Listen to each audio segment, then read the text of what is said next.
Hello, I am Ashubodh Kumarpan from Ashubodh Math Solution for Teenagers.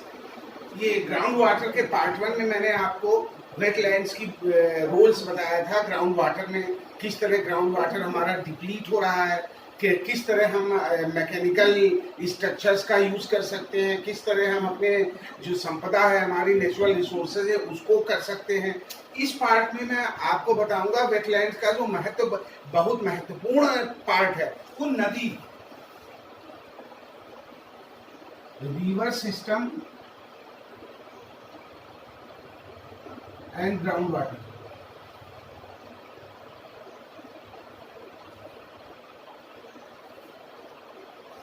ठीक है, अब आप देखें नदी के महत्व से हर व्यक्ति परिचित है। नदी हमारी जीवन रेखा है। नदी के किनारे हमारे व्यापार के, अर्थ के, धार्मिक कार्यों के, धर्म से, संस्कृति से, परंपरा से, सबसे नदियां हमारी जुड़ी हुई हैं। अगर आप देखें तो नदियों के किनारे तमाम तरह के व्रत त्योहार होते हैं। छठ पूजा उसमें प्रमुख है। इसके अलावा जो हमारे मुख्य धार्मिक और आर्थिक केंद्र हैं वो नदियों के किनारे विकसित हुए। इसके अलावा अगर आप प्राचीन सभ्यता का अध्ययन करें तो आप देखेंगे कि सभ्यताएं नदी के किनारे पुष्पित पल्लवित हुई, और जैसे जैसे नदी की धारा बदलती गई या नदी समाप्त होती गई वैसे वैसे हमारी सभ्यता खत्म होती गई, या जो वहां के लोग बसे हुए थे वो अन्यत्र चले गए। खैर, अब मैं आपको ये बताना चाहता हूँ रिवर सिस्टम और ग्राउंड वाटर में क्या रिलेशन है। तो आप देखेंगे कि दोनों का रिलेशन बहुत इंटरेस्टिंग है, बहुत आवश्यक है, और सामान्यतः इस पर जो ये लोगों की जानकारी वो थोड़ी सी अपेक्षाकृत कम है। तो मैं ये वाटर रिसोर्स मैनेजमेंट और ग्राउंड वाटर रिचार्ज, इसमें नदियों की बड़ी महत्वपूर्ण भूमिका है। अगर मोटा मोटा आप नदियों को बांटे तो नदी किस तरह है?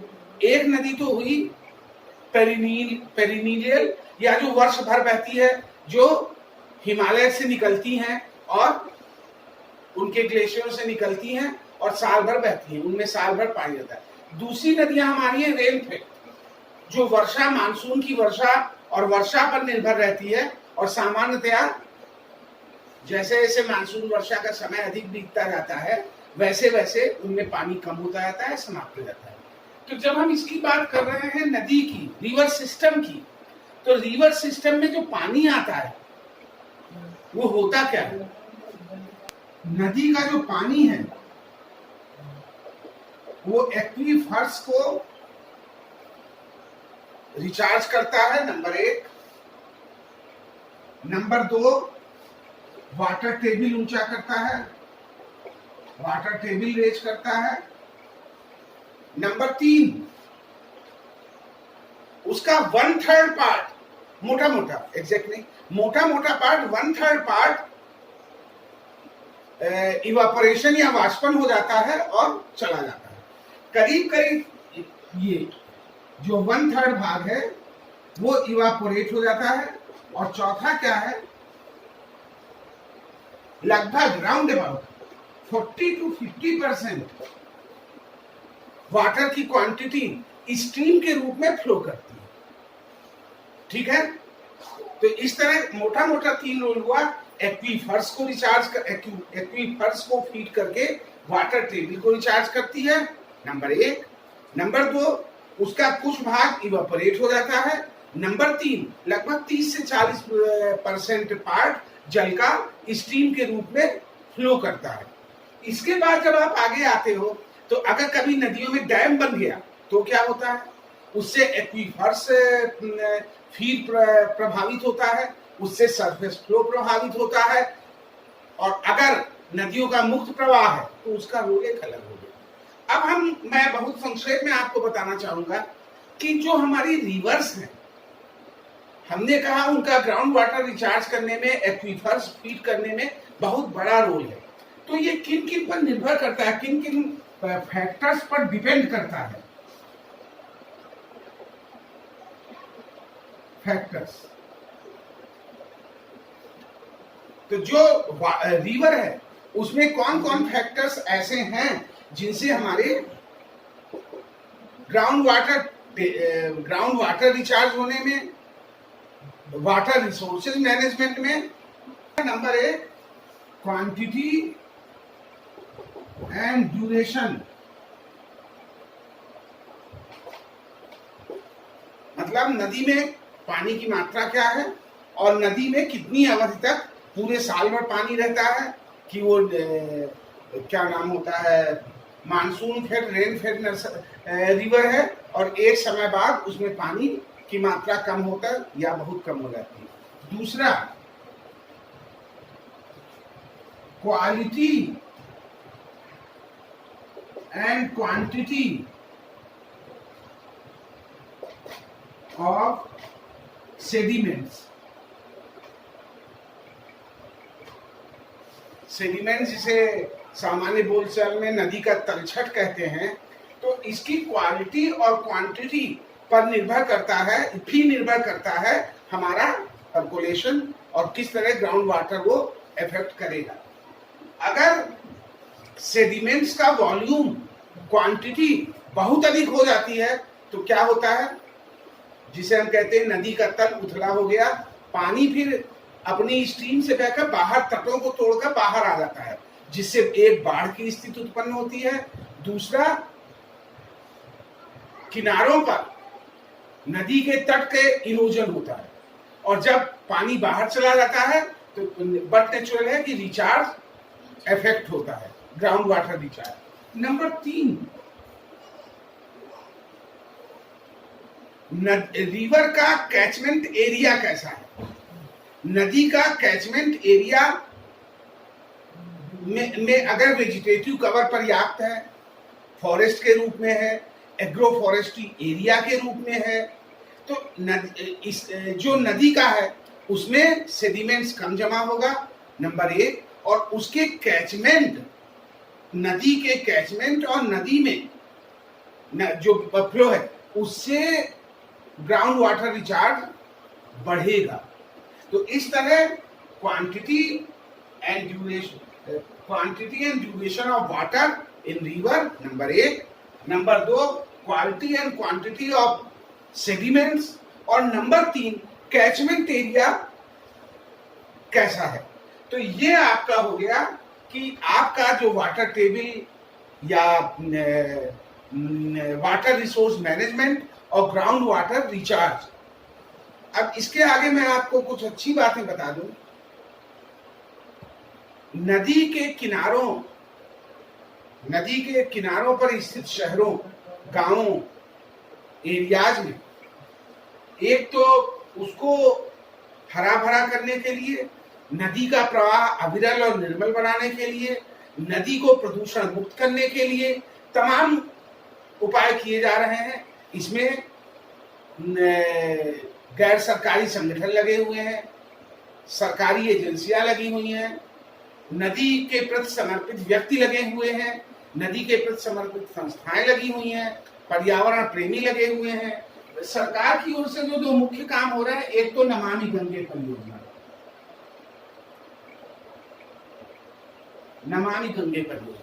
दूसरा नदी के किनारों पर जो किसान भाई हैं, जिनकी जमीन है, उनके खेतों पर औषधि, फलदार, परंपरागत पौधे, इस तरह जो नदी के किनारों पर हरियाली लाएं और किसानों की आय में वृद्धि करें, उस तरह के वृक्षारोपण के कार्य और योजनाएं चल रही हैं। इससे नदी तट स्टेबल होंगे, कैचमेंट एरिया में वेजिटेटिव कवर बढ़ेगा और फलस्वरूप हमारा जो नदी की ग्राउंड वाटर रिचार्ज की क्षमता है वो बढ़ेगी। मैं आपको एक अच्छी बात भी बता दूं, उत्तर प्रदेश में अभी तक केवल एक वेटलैंड्स को रामसर के रूप में रिकॉग्नाइज था। अभी जनवरी 20 में 6 महीने पहले उत्तर प्रदेश के 6 वेटलैंड्स को और रामसर साइट के रूप में रिकॉग्नाइज हो गए हैं। इस तरह 1 से बढ़कर 7 वेटलैंड्स के रूप में रामसर साइट के रूप में रिकॉग्नाइज है। तो अब हमने कहा वेटलैंड्स की रोल ग्राउंड वाटर रिचार्ज में। एक और हुआ जिसको सामान्यतया हम वन क्षेत्र में करते हैं, वाटर होल्स। सामान्यतया वन क्षेत्र में पानी के पिट बनाए, उसमें पानी रखा, पानी डाला, बरसात का पानी इकट्ठा हुआ और जानवरों को पीने के लिए वो काम भी आता है और हमारे जैसे वेटलैंड्स की भूमिका है, नीचे पानी जमीन के नीचे चला जाता है। उसी तरह प्लांटेशन करते हैं। प्लांटेशन तो जहां पर पेड़ लगा है उसी के बगल में एक गड्ढा खोदकर उसमें एक पानी भरकर घड़ा रख दिया और पानी का घड़ा धीरे धीरे वो एक तरह से ड्रिप इरिगेशन, हमारे प्लांट्स को पानी मिलता रहेगा, बर्बाद भी नहीं होगा और नमी बनी रहेगी। तो इस तरह तमाम ऐसे उपाय हैं जिससे हमारे पानी जमीन के नीचे जाएगा और जमीन के नीचे जाने पर हमारा जो रिसोर्सेज हैं वो समृद्ध होंगे। अब एक और रोल, जैसे मैंने आपको बताया कच्चा स्थान, वाटर होल, ये वेटलैंड्स, वाटर होल्स, प्लांटेशन में आपने पानी भरकर घड़ा रखकर एक तरह से ड्रिप इरिगेशन को मॉडिफाई किया। इसके बाद वेजिटेशन, ग्राउंड वाटर की रोल में मैंने आपको वाटर ये इंजीनियरिंग स्ट्रक्चर का बताया, दूसरा वेटलैंड्स का रोल बताया, वाटर होल्स का रोल बताया, आपका प्लांटेशन में किस तरह थोड़ा सा मॉडिफाई करके उसमें पॉट में पानी रखकर, अर्दन पॉट्स, पानी पेड़ को पानी मिलता रहेगा और ड्रिप इरिगेशन, नीचे नमी बनी रहेगी। तीसरी चीज है वेजिटेशन, वेजिटेटिव कवर। अगर धरती पर वेजिटेटिव कवर होगा, वेजिटेटिव कवर मीन्स धरती पर पेड़ होंगे, घास होगी, क्लाइंबर होंगे, मिडिल कैनोपी होगी, डिफरेंट कैनोपी होगी और नीचे घास भी होगी, तो पानी बहते हुए जब जाएगा तो पेड़ों की, घास की जड़ों से रुकता रुकता नीचे रिश्ता तब नीचे जाएगा और एकाएक रन ऑफ होकर पानी नहीं बहेगा। तो ये भी ये बहुत उपयोगी टूल्स है नीचे ग्राउंड वाटर को रिचार्ज करने के लिए। अब आप कहेंगे भाई ये तो समझ में नहीं आता। आपको याद होगा पहले लेसन में मैंने आपको बताया था कि किस तरह पानी गिरता है, पानी जमीन पे गिरता है और मिट्टी को काट कर निकल जाता है, लेकिन जब मल्टी लेयर वेजिटेशन रहती है तो उसकी स्पीड चेक हो जाती है। अब मैं आपको एक नमूना इसका बताऊंगा कैसे स्पीड चेक होती है, किस तरह हमारे जो पेड़ पौधे हैं वो पानी का रन ऑफ करने के बदले उसको धीरे धीरे रिस कर नीचे पानी को भेजते हैं। देखिए ये एक गिलास में मैंने पानी लिया, ठीक है। अब आप मान लीजिए कि ये मेरा सर जो है, बाल हैं, देख लीजिए नहीं है, बहुत कम है। इसी तरह अगर धरती होगी जहां इसी तरह वेजिटेशन नहीं है, ना घास है, ना पेड़ है, ना उनकी जड़ें हैं, तो क्या होगा? देखिए क्या होगा, ये सारा पानी बह गया, रन ऑफ। ये देखिए, तो अगर आपके जमीन पर वेजिटेशन नहीं होगी तो पानी इसी तरह बह जाएगा और बहता हुआ निकल जाएगा। अब आप दूसरा एग्जाम्पल देखिए, मेरे कैमरामैन रिंकू सिंह है, आप इनको देखिए। अब मैं यही गिलास में पानी लिया था, मैंने अपने सर पर डाला था। अब आप इनके सर पर देखिए, ये देखिए, ये देखिए, धीरे धीरे गिर रहा है, कम गिर रहा है। जो मेरे सर से एकदम सीधे गिरकर पूरा का पूरा पानी गिर गया था, रिंकू के पूरे बाल हैं, तो उनके पानी वहां पर रुका और धीरे कुछ पानी बालों में रह गया, कुछ धीरे धीरे बहता हुआ चला गया। इसी तरह जैसे आपने देखा, अगर धरती नंगी रहेगी, धरती पर कोई वेजिटेटिव कवर नहीं रहेगा, तो जिस तरह आपने मेरे सिर में देखा सारा फिसल का पानी नीचे गिर गया, जमीन में मट्टी भी काटता, तो इस तरह आपने देखा कि वेजिटेटिव कवर होने से पानी किस तरह रिसता हुआ नीचे जाता है। अब सवाल ये है कि आपने सब कुछ पढ़ देख लिया, सब कुछ समझ लिया,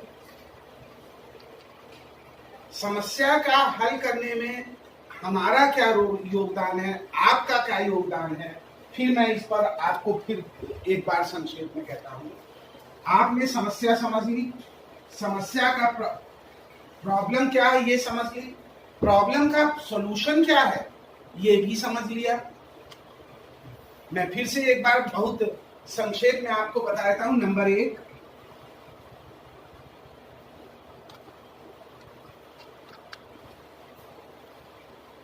जल का प्रॉपर यूज, समुचित उपयोग,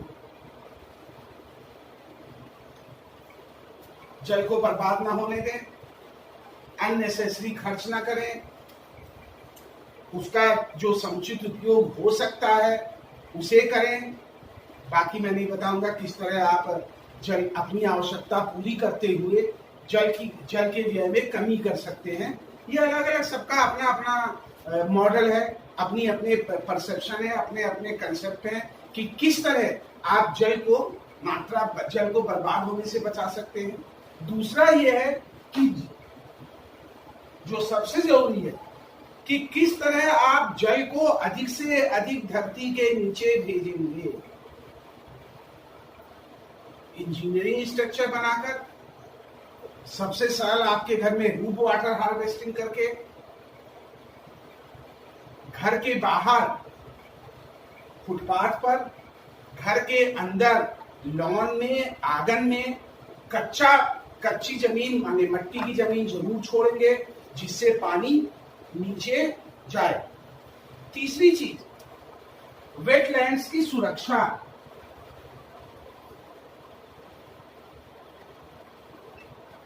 वेटलैंड्स